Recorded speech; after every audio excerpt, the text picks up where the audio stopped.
អាមែនអរគុណព្រះអង្គបាទអរគុណព្រះអង្គហើយមុនដែលយើងចាប់ផ្ដើមនៅស្ដាប់ព្រះបន្ទូលព្រះអង្គជាមួយនឹងគ្នាខ្ញុំចង់ស្វាគមន៍ដល់ក្មួយប្រុសក្មួយស្រីទាំងពីរនាក់ដែលចូលរួមថ្វាយគុំព្រះអង្គជាមួយនឹងយើងនៅព្រឹកនេះទី1ឈ្មោះចាប់ផ្ដើមពីបងមុនឈ្មោះគេដែរក្មួយជួបម៉ូលីណាបាទងើបឈរឡើងក្មួយស្រីយើងស្វាគមន៍ដល់ក្មួយស្រីចូលរួមថ្វាយបង្គំព្រះអង្គជាមួយនឹងយើងហើយទី2គឺជួបវរៈយុទ្ធបាទស្គាល់ដេវីតទេបាទបាទ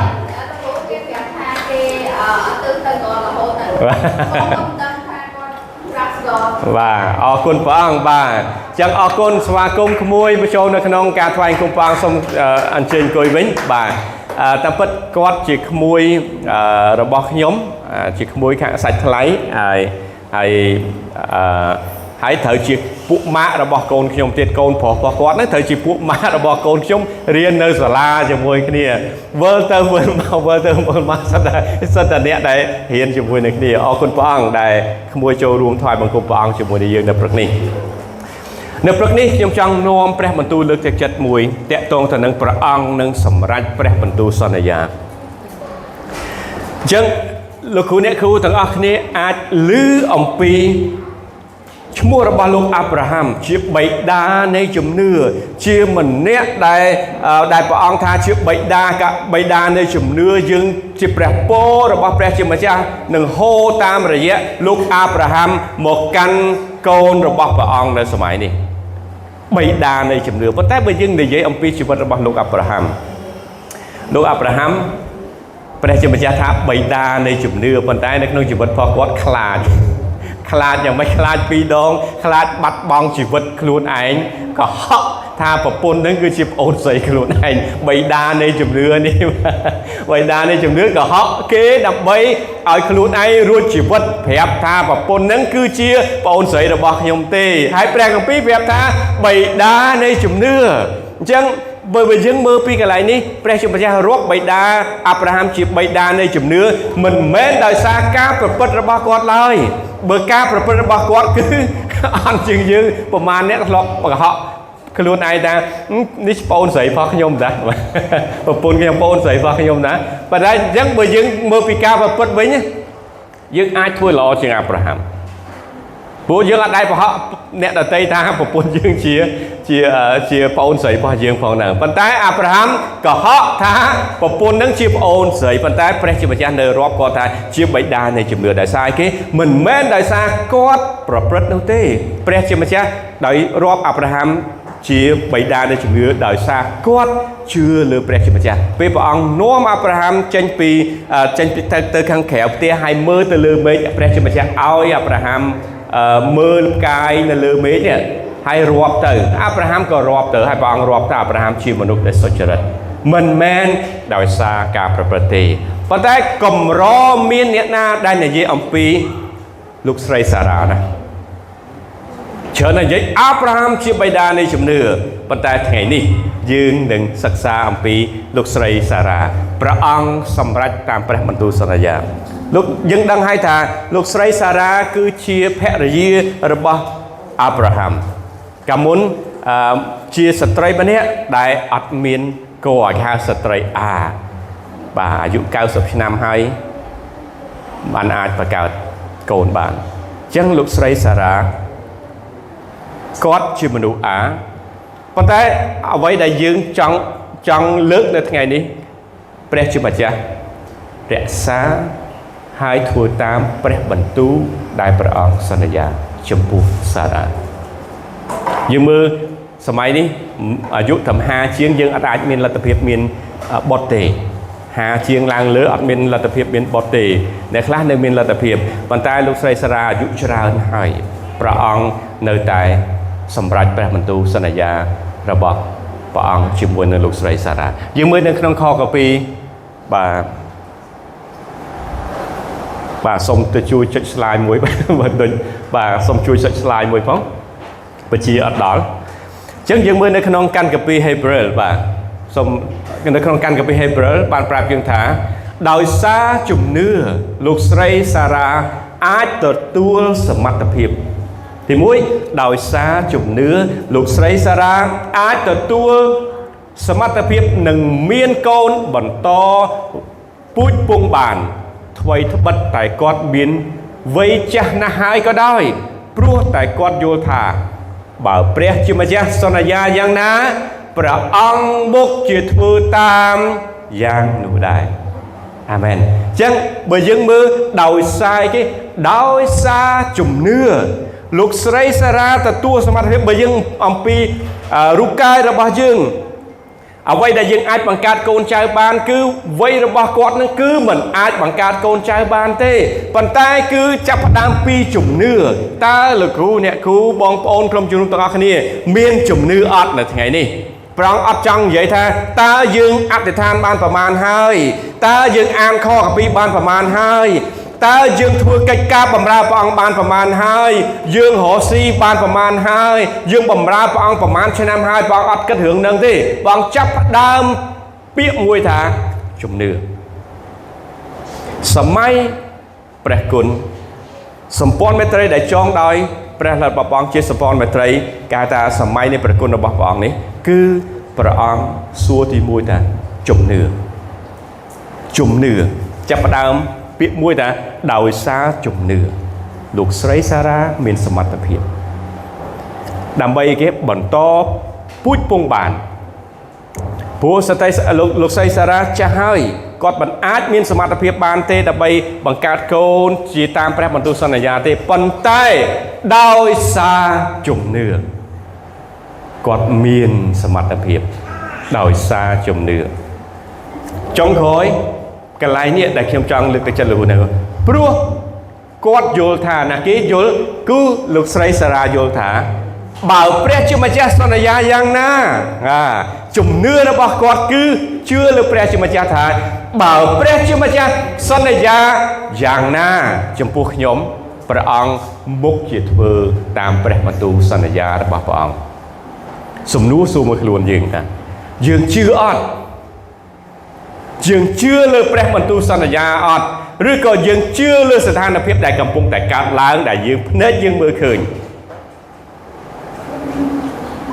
nè khu cọt bàn cọt từ bờ hia xén cọt khơi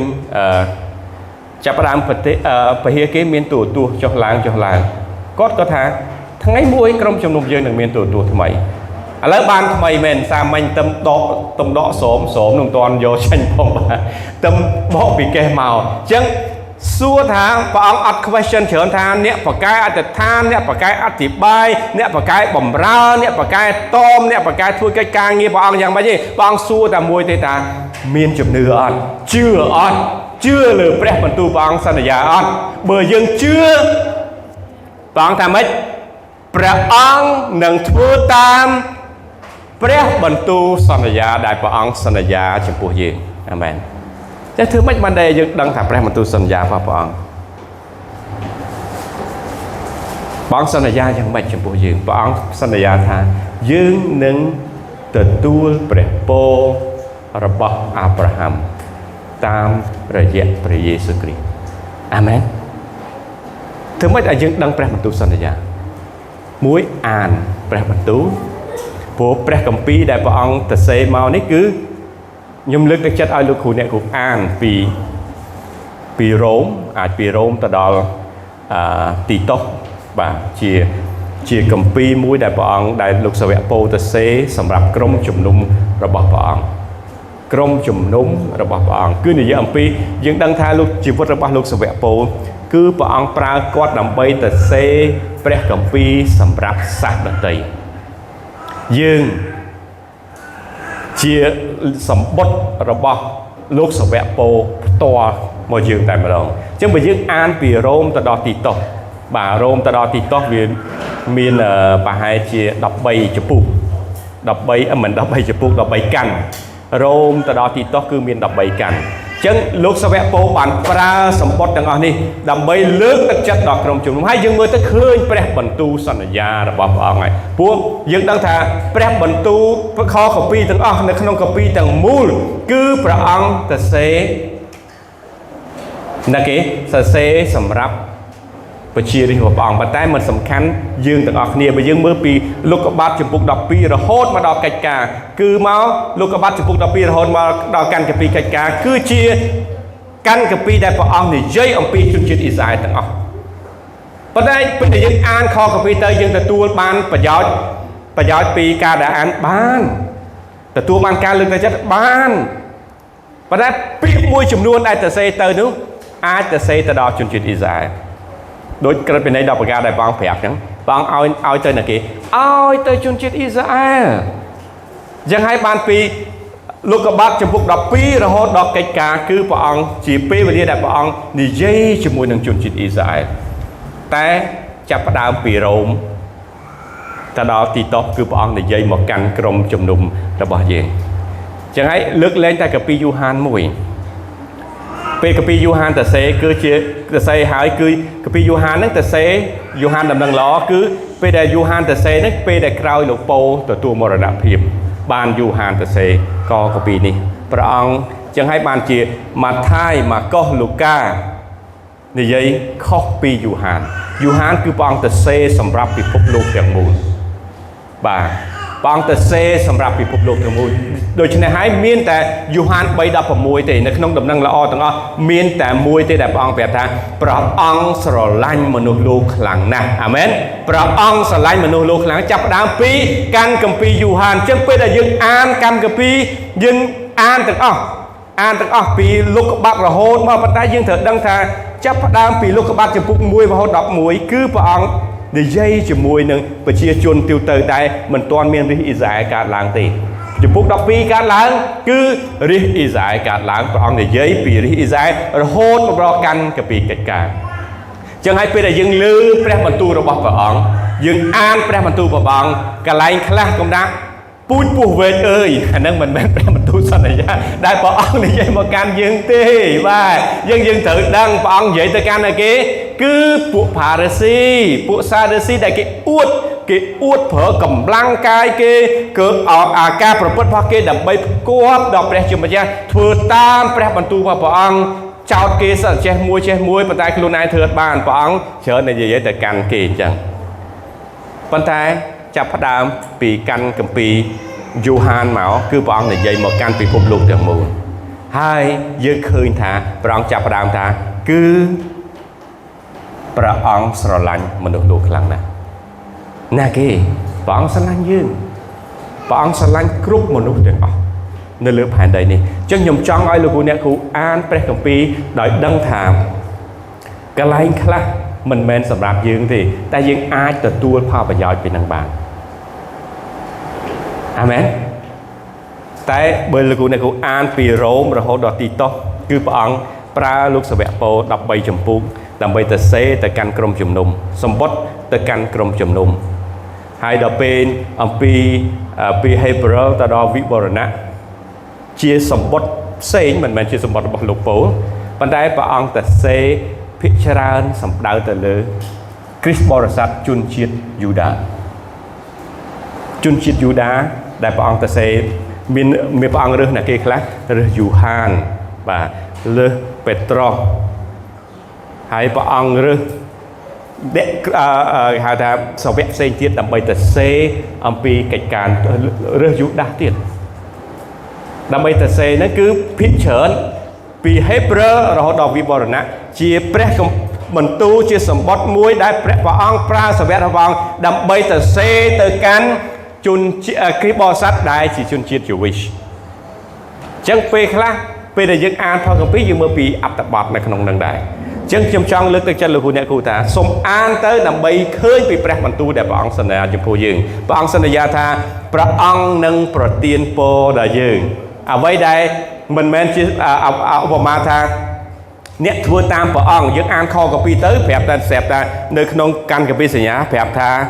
เบอร์ยังมันปรดตามพระองค์ตีมันทัว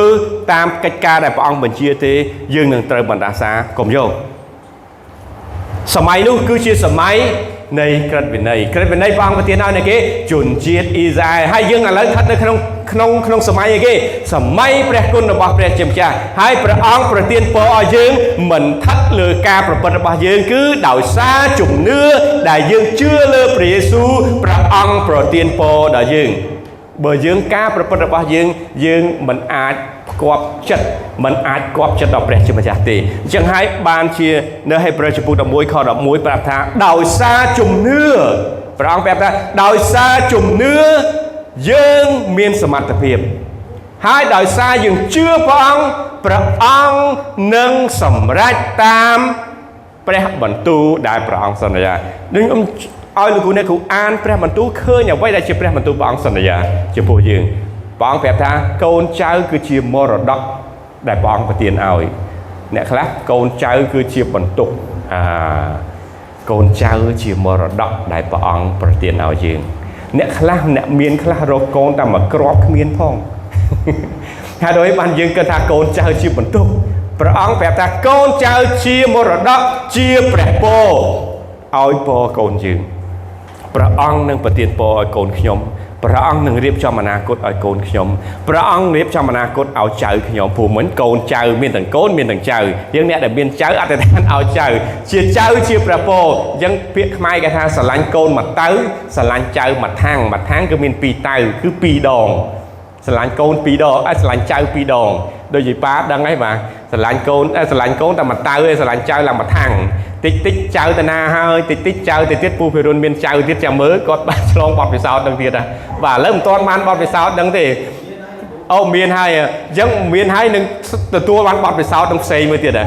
អ្នកគ្រូពៅគាត់មានចៅហើយអញ្ចឹងគាត់ចាប់ផ្ដើមអារម្មណ៍ខ្ញុំស្រឡាញ់កូនខ្ញុំដែរប៉ុន្តែនឹកឃើញចៅហ្មងអូចៅចេះមួយចៅចេះពីរព្រោះប៉ាខ្ញុំហើយម៉ាក់ខ្ញុំមិនដឹងហើយបាទឆ្លងបទពិសោធន៍នឹងហើយអញ្ចឹងព្រះអង្គប្រាប់ថាកូនចៅជាព្រះពរសម្រាប់យើងអាមែនយើងអ្នកខ្លះបោះបង់កូនចៅអត់ដឹងថានេះជាព្រះពរដែលព្រះអង្គប្រទានឲ្យយើងពេលដែលយើងមានកូនចៅនៅជាមួយយើងគេនឹងបានទទួលព្រះពរហើយព្រះពរនេះនឹងហូរពីណាពីឪពុកម្ដាយចុះមកដល់កូនអាមែនអញ្ចឹងព្រះអង្គប្រទានពរឲ្យកូនឲ្យយើងអរគុណព្រះជាម្ចាស់អាមែនរចនាអរគុណព្រះអង្គអញ្ចឹងយើងទៅខមួយទៀតបាទសូមចុចទៅមួយទៀតព្រះអង្គនៅក្នុងអេសាយចំពុក55ខ11ប្រាប់ថាពេលដែលព្រះអង្គសន្យាបែបណាព្រះអង្គនឹងធ្វើបែបនោះអាមែនព្រះអង្គប្រាប់ថារីឯពាក្យរបស់យើងក៏ដូច្នោះដែរពាក្យណាគេពាក្យរបស់ព្រះអង្គនិយាយមកកាន់យើងឯពាក្យរបស់យើងក៏ដូច្នោះដែរគឺពាក្យដែលចេញពីមាត់របស់យើងនឹងមិនត្រឡប់មករកយើងវិញឡើយដរាបណាទាល់តែបានសម្រេចតាមបំណងរបស់យើងជាមុនសិនគឺបំពេញកិច្ចការដែលយើងបានចាត់ឲ្យមកធ្វើរួចរាល់សពគ្រប់ព្រះអង្គចង់មានព្រះបន្ទូលថាព្រះអង្គជាព្រះមិនដាច់កុហកទេបើព្រះអង្គមានព្រះបន្ទូលថាព្រះអង្គប្រទានពរឲ្យយើង the question សំណួរដែលយើងគួរសួរខ្លួនឯងយើងជឿអត់ព្រះអង្គអត់យកឲ្យច្រើនទេព្រះអង្គអត់ត្រូវការយើងទៅប្រព្រឹត្តចេះមួយយើងអានខកពីចេះមួយយើងត្រូវថ្វាយតង្វាយចេះមួយយើងត្រូវមកលន់តួព្រះអង្គចេះមួយយើងធ្វើឲ្យព្រះអង្គសួរមួយមាត់ថាជឿឬមិនជឿមានតែពីរបើយើងមិនជឿអានឹងធ្វើម៉េចបាទឲ្យយើងមិនជឿប៉ុន្តែបើយើងជឿព្រះអង្គនឹងសម្រេចកិច្ចការនៅក្នុងកាន់កាពីអេផេសូហេព្រើរចំពុក11មិញប្រាប់ថាពេលដែលយើងជឿព្រះអង្គនឹងធ្វើតាមពាក្យព្រះបន្ទូលរបស់ព្រះអង្គតែបើយើងអត់ជឿអត់កើតឡើងអញ្ចឹងយើងដូចគ្នាដែរយើងជឿលើព្រះអង្គយើងជឿលើព្រះបន្ទូលព្រះអង្គយើងជឿថាព្រះអង្គនឹងសម្រេចតាមអ្វីដែលព្រះអង្គសន្យាមកកាន់យើងទាំងអស់គ្នាសំណួរអត់សួរច្រើនតើយើងអានខកពីប្រមាណចំពុកក្នុងមួយថ្ងៃយើងអធិដ្ឋានប្រមាណដងមួយថ្ងៃយើងថ្វាយបង្គំព្រះអង្គប្រមាណពេលក្នុងមួយថ្ងៃយើងផ្សាយនឹងល្អទៅកាន់មនុស្សប្រមាណអ្នកក្នុងមួយថ្ងៃព្រះអង្គអត់សួរកន្លែងហ្នឹងឯងព្រះអង្គសួរថាជឿព្រះបន្ទូលព្រះអង្គអត់បើយើងជឿ that's okay ជឿគឺនឹងសម្រេចនៅក្នុងជីវិតរបស់យើងតែបើយើងមិនជឿគឺព្រះបន្ទូលនោះមិនសម្រេចចំពោះយើងទេដូចលោកស្រីសារ៉ាគាត់បានប្រាប់យើងចឹងថាលោកស្រីសារ៉ាជឿលើព្រះបន្ទូលរបស់ព្រះអង្គហើយព្រះអង្គប្រទានសមត្ថភាពឲ្យគាត់អាច បន្តអាចមានសមត្ថភាពដើម្បីបង្កើតកូនបង្កើតពូជពងបានហើយពេលដែលគាត់និយាយថាព្រះអង្គមានព្រះបន្ទូលបែបណាគឺព្រះអង្គនឹងសម្រេចបែបនោះចំពោះយើងអាមែនសូមទៅមួយទៀតបាទសូមទៅ slide មួយទៀតនៅ Hebrew បានប្រាប់យើងច្បាស់ថាជំនឿធ្វើឲ្យយើងមានអ្វីដែលយើងសង្ឃឹមថាបានច្បាស់ហ្មងតាជំនឿធ្វើឲ្យយើងមានអ្វីដែលយើងសង្ឃឹមថាបានលោកគ្រូអ្នកគ្រូសង្ឃឹមថាបានអីខ្លះអ្នកគ្រូបើថាសង្ឃឹមថានឹងបានទូឥឡូវបានទូមែនបាទក្រុមជំនុំផ្សេងទៀតអ្នកផ្សេងទៀតថានឹងសង្ឃឹមថាយើងនឹងបានអីមួយទៀតចឹងសម្រាប់ក្រុមជំនុំរបស់យើងសង្ឃឹមក្តីសង្ឃឹមជំនឿគឺជាក្តីសង្ឃឹមមិនមែនការអស់សង្ឃឹមទេពេលដែលយើងសង្ឃឹមថានឹងបានយើងប្រកាសជានឹងបានជំនឿយើងគឺធ្វើឲ្យយើងមានអ្វីដែលយើងសង្ឃឹមថាបានឥឡូវបានអីគេអូសង្ឃឹមថាបានអូខ្ញុំចង់សង្ឃឹមថាបានចេះមួយចេះពីរចេះមួយចេះពីរចេះមួយចេះពីរហើយប៉ុន្តែការអាក្រក់គ្មានតែគេសង្ឃឹមចង់បានការអាក្រក់ក្នុងការឡើងជីវិតរបស់យើងទេណាបើមានសូមជួយលើកដៃឲ្យខ្ញុំមើលមួយមកគីឡូខ្ញុំអាចរៀនតាមតាហើយតែអ្វីបានជាចង់បានការសង្ឃឹមតែបានការអាក្រក់កើតឡើងចំពោះយើងក្តីសង្ឃឹមនេះគឺសង្ឃឹមអ្វីដែលយើងចង់បានគឺការល្អដែលព្រះអង្គរៀបចំសម្រាប់អនាគតរបស់យើងហើយព្រះអង្គមានព្រះបន្ទូលណាព្រះបន្ទូលបន្តទៀតថានឹងធ្វើឲ្យយើងស្គាល់ច្បាស់នៅអ្វីដែលយើងមើលពុំឃើញក្តីសង្ឃឹមវាអត់ទាន់ទៅដល់ទេយើងមើលអត់ទាន់ឃើញទេប៉ុន្តែជំនឿនេះធ្វើឲ្យយើងស្គាល់ច្បាស់បាទនៅអ្វីដែលយើងមើលពុំឃើញអាមែនយើងដឹងហ្មងថាថ្ងៃមួយខ្ញុំជឿខ្ញុំប្រកាសថ្ងៃមួយព្រះអង្គនឹងប្រទានពរឲ្យខ្ញុំបែបនេះយើងនិយាយមកកាន់គ្រួសាររបស់យើងមកនិយាយមកកាន់ជីវិតរបស់យើងបើយើងមិនដែលនិយាយទៅកាន់ជីវិតរបស់យើងសាកល្បងនិយាយទៅកាន់ជីវិតរបស់យើងខ្ញុំជឿព្រះអង្គនឹងស្ដារក្រុមគ្រួសារខ្ញុំឡើងវិញខ្ញុំជឿព្រះអង្គនឹងបង្ហូរព្រះពរនៅក្នុងជីវិតរបស់យើងខ្ញុំជឿឥឡូវកំពុងឈឺសោះខ្ញុំជឿព្រះអង្គនឹងប្រោះខ្ញុំឲ្យបានជាជំនឿមិនធ្វើឲ្យយើងអស់សង្ឃឹមឡើយប៉ុន្តែជំនឿធ្វើឲ្យយើងសង្ឃឹមហើយស្គាល់ច្បាស់នៅអ្វីដែលយើងចង់បាននៅថ្ងៃខាងមុខអាមែនសូមទៅ slide មួយទៀតនៅក្នុងចំពោះ6នៅក្នុងខ6ប្រាប់យើងថាបើគ្មានជំនឿទេគ្មាននរណាអាចគប់ប្រតិរបស់ព្រះអង្គឡើយបើគ្មានជំនឿអញ្ចឹងចាប់ផ្ដើមថ្ងៃនេះនិយាយពីជំនឿទេជំនឿព្រះអង្គនឹងធ្វើឲ្យព្រះអង្គសម្រេចព្រះបន្ទូលដែលព្រះអង្គសន្យាចំពោះយើងបើគ្មានជំនឿទេគ្មាននរណាអាចគប់ព្រះハរតីព្រះអង្គឡើយអ្នកចូលមកចិត្តព្រះអង្គអ្នកចូលមកចិត្តព្រះជាម្ចាស់ត្រូវតែជឿថាពិតជាមានព្រះជាម្ចាស់មែនហើយជឿថាព្រះអង្គនឹងប្រទានរង្វាន់ដល់អស់អ្នកដែលស្វែងរកព្រះអង្គអាមែនជំនឿចាប់ផ្ដើមថ្ងៃនេះចាប់ផ្ដើមជំនឿលោកស្រីសារ៉ាក៏ចាប់ផ្ដើមដោយជំនឿអត្តន័យមិញក៏យើងចាប់ផ្ដើមដោយជំនឿហើយព្រះបន្ទូលនៅក្នុងអេសាយមិញក៏និយាយអំពីជំនឿហើយព្រះបន្ទូលនៅក្នុងហេព្រើរចំពុក11ខ6ក៏និយាយអំពីជំនឿគឺជំនឿអត់ត្រូវការខំប្រឹងអត់ត្រូវការប្រព្រឹត្តទេសំខាន់យើងជឿអត់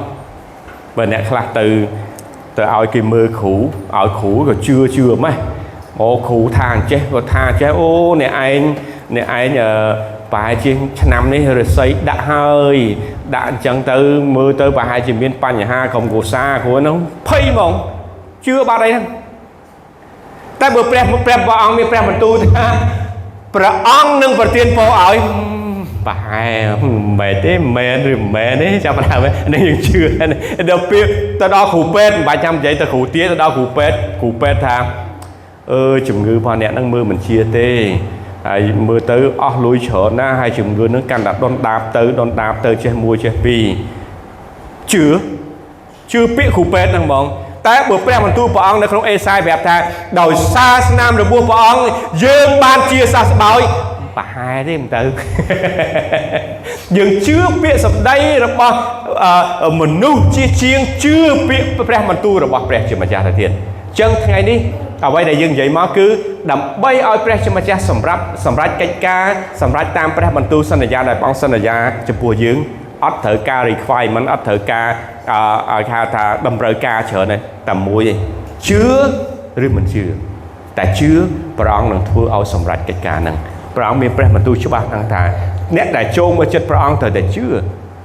ថាពិតជាមានព្រះជាម្ចាស់មែនហើយព្រះអង្គប្រាប់ថាហើយជឿថាព្រះអង្គនឹងប្រទានរង្វាន់ដល់អ្នកដែលស្វែងរកព្រះអង្គនឹងប្រទានរង្វាន់អ្នកដែលមកថ្វាយបង្គំព្រះអង្គអ្នកប្រទានរង្វាន់ដល់អ្នកដែលបម្រើដល់ព្រះអង្គនឹងប្រទានរង្វាន់អ្នកដែលជាចំណែកនៅក្នុងពន្ធកិច្ចរបស់ព្រះអង្គអញ្ចឹងខ្ញុំចង់លើកទាំងពីររង្វាន់ហើយនឹងព្រះពរខុសគ្នារង្វាន់លុះត្រាតែយើងធ្វើបានព្រះពរដូចជាអំណោយដែលព្រះជាម្ចាស់ឲ្យយើងតែព្រះអង្គឲ្យយើងបានទេគេថ្ងៃទាំងអ្នកសុចរិតទាំងអ្នកអត់សុចរិតគឺបានទទួលទាំងអស់ប៉ុន្តែរង្វាន់ខុសគ្នាបើយើងមិនខំបង្រៀនទេគ្រូមិនឲ្យរង្វាន់យើងទេតែយើងជាសិស្សអត់សិស្សដដែលតែគាត់សិស្សរៀនអត់សូវប្រកែចង់បានរង្វាន់គឺខំទៅបង្រៀនមែនទេយល់ស្អែខំប្រឹងរៀនដើម្បីបានរង្វាន់ដូចគ្នាដែរអ្នកដែលចូលមករកព្រះអង្គនឹងប្រទានរង្វាន់អ្នកដែលស្វែងរកព្រះអង្គនឹងប្រទានរង្វាន់អ្នកដែលជឿលើព្រះអង្គនឹងប្រទានពរហើយព្រះបន្ទូលនោះនឹងសម្រេចនៅក្នុងជីវិតរបស់គេសូមមើលពីជីវិតរបស់លោកអាប់រ៉ាហាំទីសូមទៅ slide មួយទៀតសូមចុច slide មួយទៀតបាទនៅក្នុងលោកកបាត់ចំពោះ15ក៏5ថាព្រះអង្គនាំលោកចេញទៅក្រៅហើយមានព្រះបន្ទូលថាចូលងើយទៅលើមេឃហើយរាប់ចំនួនផ្កាយមើលតើអ្នករាប់អស់ទេលោកអាប់រ៉ាហាំបើយើងមើលពីអាប់រ៉ាហាំថាអាប់រ៉ាហាំឆោតមែនណាទៅរាប់ផ្កាយអស់អញ្ចឹងអាប់រ៉ាហាំបានចេញទៅក្រៅទៅហើយងើយទៅលើមេឃបងថាឲ្យរាប់ផ្កាយនៅលើមេឃហើយពេលទេនោះអាប់រ៉ាហាំទៅងើយទៅរាប់ផ្កាយនៅលើមេឃមិនហើយព្រះអង្គប្រាប់ថាព្រះអង្គមានព្រះបន្ទូលថែមទៀតថាពូជពងរបស់អ្នកនឹងមានចំនួនច្រើនដូចផ្កាយទាំងនេះពូជពងរបស់អ្នកនឹងមានចំនួនច្រើនដូចផ្កាយទាំងនេះគ្រីស្ទបរិស័ទជាច្រើននៅលើពិភពលោកប្រហែលជាខ្ទង់2000លានអ្នកជាងដែលជាអ្នកដែលជឿព្រះអង្គទូទាំងពិភពលោកគឺតាមរយៈលោកអាប់រ៉ាហាំពូជពងរបស់លោកថាទៅមួយទៀតបាទទៅខមួយទៀតខ6លោកអារ៉ាមកាលពីមុនអាប់រ៉ាហាំមិនទាន់ឈ្មោះអាប់រ៉ាហាំទេព្រះអង្គមិនទាន់ដូរឈ្មោះអាប់រ៉ាហាំទេលោកអាប់រ៉ាហាំជឿលើព្រះម្ចាស់ហើយដោយយល់ដល់ជំនឿនេះព្រះអង្គប្រោះគាត់ឲ្យបានសុចរិតឃើញនៅកន្លែងនេះអាប់រ៉ាហាំជឿលើព្រះអង្គកិច្ចការតែមួយគត់មិនបាច់ចាំប្រើក្បួនខ្នាតថាយើងត្រូវអធិដ្ឋានបែបនេះយើងត្រូវនិយាយទៅកាន់ព្រះអង្គបែបនេះយើងនិយាយពូពិរុនគាត់និយាយថាខ្ញុំមិនសូវចេះនិយាយលឺច្រើនហ្មងអ្នកខ្ញុំនិយាយខ្លីខ្លាចនេះបាទខ្លីក៏បានមិនខ្លីក៏បានទោះបីយើងនិយាយបែបណាក៏ដោយព្រះអង្គជាព្រះដែលទ្រង់ជ្រាបពីអ្វីដែលយើងនិយាយពេលខ្លះយើងនិយាយខុសពីចិត្តរបស់យើងមាត់យើងនិយាយផ្សេងចិត្តយើងគិតផ្សេងព្រះអង្គទ្រង់ជ្រាបពីក្នុងចិត្តរបស់យើងអញ្ចឹងហើយបានព្រះអង្គប្រាប់ថាព្រះអង្គរាប់យើងឲ្យបានព្រះអង្គរាប់យើងសុចរិតដោយសារជំនឿហើយព្រះអង្គរាប់អាប់រ៉ាហាំឲ្យបានសុចរិតដោយសារជំនឿដូចគ្នាលោកអ្នកគ្រូត្រូវចាំកន្លែងនេះថាអាប់រ៉ាហាំរឿងរបស់លោកអាប់រ៉ាហាំមិនទាន់មានក្រឹតវិន័យ10ប្រការនោះឡើយអត់ទាន់មានទេក្រឹតវិន័យ10ប្រការកើតចេញពីណាមកកើតចេញពីលោកយូសែបទៅនៅទឹកដីអេស៊ីបហើយបន្ទាប់មកជនជាតិអ៊ីស្រាអែលទាំងអស់ទៅនៅទឹកដីអេស៊ីបហ្នឹងព្រោះគ្រោះរាំងស្ងួតហើយក៏បន្តមានកើតចំនួនច្រើនឡើងអញ្ចឹងហើយព្រះអង្គបាននាំលោកម៉ូសេដើម្បីរំដោះជនជាតិអ៊ីស្រាអែលចេញពីទឹកដីអេស៊ីបជាឆ្លើយហ្នឹងដើម្បីទៅទឹកដីសន្យាហើយព្រះអង្គបានប្រទានក្រឹតវិន័យទាំង10ប្រការតាមរយៈលោកម៉ូសេមិនមែនអាប់រ៉ាហាំទេអាប់រ៉ាហាំគឺនៅមុនក្រឹតវិន័យលោកម៉ូសេចាប់ផ្ដើមពីព្រះអង្គប្រទានក្រឹតវិន័យមកគឺសម្ព័ន្ធមេត្រីដែលចងនៅលើភ្នំសេណាយធ្វើខុសអាប់រ៉ាហាំខកគេអត់កុហកដូចខ្ញុំនិយាយមុនដំបូងចឹងថាអាប់រ៉ាហាំបិតានៃជំនឿយ៉ាងម៉េចកុហកប្រពន្ធខ្លួនឯងថាជាប្អូនស្រីបាទបិតានៃប៉ុន្តែព្រះអង្គមិនប្រកាន់ទោសគេហើយព្រះអង្គគេមិនក៏មិនរាប់គាត់បានសុចរិតដោយសារការប្រព្រឹត្តឡើយបើការប្រព្រឹត្ត0 ប៉ុន្តែដោយសារគេដោយសារជំនឿដោយសារតែគាត់មើលទៅលើមេឃអញ្ចឹងហើយបើយើងលើកមើលទៅលើមេឃរាប់ផ្កាយនៅលើមេឃព្រះអង្គប្រាប់ថាពូជពងរបស់អ្នកដូចជាផ្កាយនៅលើមេឃអញ្ចឹងហើយព្រះអង្គប្រាប់ថាព្រះអង្គរាប់អាប់រ៉ាហាំជាមនុស្សដ៏សុចរិតដោយសារជំនឿយើងព្រះអង្គរាប់យើងជាមនុស្សដែលសុចរិតដោយសារជំនឿចុះបើព្រះអង្គរាប់យើងជាមនុស្សសុចរិតដោយសារជំនឿហើយតើអ្នកណាថាយើងមិនសុចរិតមិនសួរថាតើអ្នកណាថាយើងមិនសុចរិតដោយសារគេអូគ្រូឯងដែលថ្វាយនឹងវាយផងមិនដែលអានកពីផងមិនដែលទៅសួរសុខទុក្ខក្រុមជំនុំផងហើយមើលទៅនេះផងអានឹងដោយការប្រព្រឹត្តបាត់ណាអានេះការប្រព្រឹត្តបាត់ហើយបើខ្ញុំប្រព្រឹត្តចឹងគឺមិនបានស្មើនឹងពុផារស៊ីសារស៊ីទេអញ្ចឹងព្រះអង្គប្រាប់ថាយើងបានសុចរិតដោយសារជំនឿអាប់រ៉ាហាំបានសុចរិតដោយសារជំនឿបើយើងជឿព្រះអង្គនឹងព្រះអង្គនឹងធ្វើតាមព្រះបន្ទូលដែលព្រះអង្គសន្យាមកកាន់យើងថ្ងៃនេះព្រះអង្គនឹងសម្រេចតាមព្រះបន្ទូលសន្យារបស់ព្រះអង្គប៉ុន្តែសំណួរដែលយើងសួរខ្លួនឯងថាយើងជឿអត់យើងជឿអត់បើយើងជឿព្រះអង្គ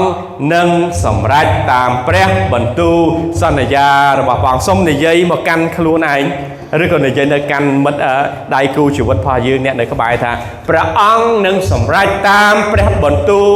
ដែលព្រះអង្គសន្យាអញ្ចឹងព្រះបន្ទូលព្រះអង្គបាទឥឡូវនិយាយទាំងអស់គ្នាថាព្រះអង្គនឹងសម្រេចតាមព្រះបន្ទូលដែលព្រះអង្គសន្យាព្រះបន្ទូលដែលព្រះអង្គសន្យាជឿឬមិនជឿបើជឿព្រះបន្ទូលរបស់ព្រះអង្គដែលសន្យាចំពោះយើងនឹងសម្រេចនៅក្នុងជីវិតរបស់យើងអាមែនសូមអញ្ជើញក្រោកឈរឡើងយើងនឹងចូលរួមដើម្បីអធិដ្ឋានជាមួយអ្នកគ្នាព្រះបិតាជាម្ចាស់គុណអរព្រះគុណរបស់ព្រះអង្គដល់ព្រះអង្គដែលព្រះអង្គស្រឡាញ់ដល់ទូបង្គំទាំងអស់គ្នាប្រមលះព្រះជន្មរបស់ព្រះអង្គដើម្បីឲ្យទូបង្គំទាំងអស់គ្នាមានជីវិតព្រះអង្គបានសន្យាជាមួយនឹងទូបង្គំព្រះអង្គសន្យាជាមួយបុព្វបុរសលោកអាប់រ៉ាហាំហើយព្រះបន្ទូលនេះនឹងសម្រេចនៅក្នុងជីវិតទូបង្គំព្រះម្ចាស់ព្រះអង្គមិនត្រូវការអ្វីច្រើនប៉ុន្តែព្រះអង្គចង់ឲ្យយើងជឿថាព្រះអង្គពិតជាព្រះដែលអាចសម្រេចគ្រប់កិច្ចការដែលព្រះអង្គសន្យាជាមួយយើងមែនហើយព្រះបន្ទូលនោះនឹងបានសម្រេចនៅក្នុងជីវិតរបស់យើងសូមឲ្យព្រះបន្ទូលរបស់ព្រះអង្គថ្ងៃនេះជាព្រះបន្ទូលដែលបង្កើតផលផ្លែមួយជា100មួយជា60មួយជា30នៅក្នុងជីវិតទូបង្គំទាំងអស់គ្នាដើម្បីឲ្យទូបង្គំទាំងអស់គ្នាឃើញថាព្រះអង្គទេដែលជាម្ចាស់នៃព្រះពរដែលប្រទានពរដល់ទូបង្គំព្រះអង្គទេដែលជាអ្វីៗនៅក្នុងជីវិតទូបង្គំអ្វីដែលយើងត្រូវធ្វើគឺជឿលើព្រះអង្គហើយយើងនឹងឃើញការអស្ចារ្យយើងនឹងឃើញព្រះបន្ទូលដែលនឹងសម្រេចនៅក្នុងជីវិតរបស់យើងនឹងឃើញព្រះបន្ទូលដែលបង្កើតផលផ្លែមួយជា100មួយជា60មួយជា30នៅក្នុងជីវិតរបស់យើងសូមឲ្យជាព្រះបានប្រទានពរដល់ក្រុមជំនុំព្រះអង្គទាំងអស់ឲ្យបានទទួលនូវសេចក្តីសុខសាន្តមកពីព្រះអង្គត្រឡប់ទៅវិញឲ្យគេមានសុវត្ថិភាពក្តីសុខសាន្តមានអំណរហើយសូមឲ្យព្រះបន្ទូលនេះបានបង្កើតផលផ្លែនៅក្នុងជីវិតរបស់ទូបង្គំទាំងអស់គ្នាគុណអធិដ្ឋានដល់ទូថ្វាយនៅក្នុងនាមព្រះម្ចាស់ព្រះយេស៊ូវគ្រីស្ទអាមែនអាមែនសូមព្រះអង្គប្រទានពរដល់ក្រុមជំនុំទាំងអស់គ្នាយើងនឹងជួបគ្នានៅសប្តាហ៍ក្រោយទៀតបាទសូមព្រះអង្គប្រទានពរ